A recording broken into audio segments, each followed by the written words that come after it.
দেখো চলে আসলাম আজকে দুপুরবেলার একটা রান্না নিয়ে। তো এই রান্নাটা হলো ইলিশ মাছের মাথা দিয়ে কুমড়োর ছক্কা।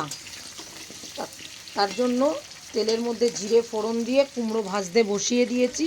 আর এখানে একটা মশলা নিয়ে নিয়েছি বাটিতে, ধনের গুঁড়ো, লঙ্কার গুঁড়ো, হলুদ গুঁড়ো, এগুলো জলে গুলিয়ে নেব।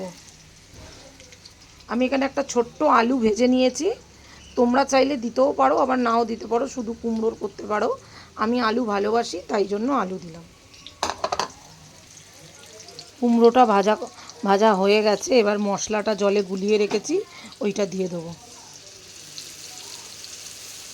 দিয়ে দিলাম। কুমড়োটা একটু নাড়াচাড়া করে এর মধ্যে ইলিশ মাছের মাথাগুলো দিয়ে দেবো। এই যে দিয়ে দিলাম। দিয়ে কুমড়ো মশলার সাথে ভালো করে কষিয়ে নেব।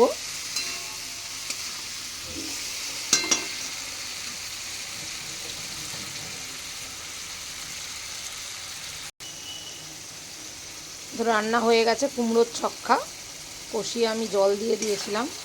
এই যে এবার পাত্রে ঢেলে ফেলবো কুমড়োর ছক্কাটা, আলু দিয়ে, কুমড়ো দিয়ে আর ইলিশ মাছের মাথা দিয়ে।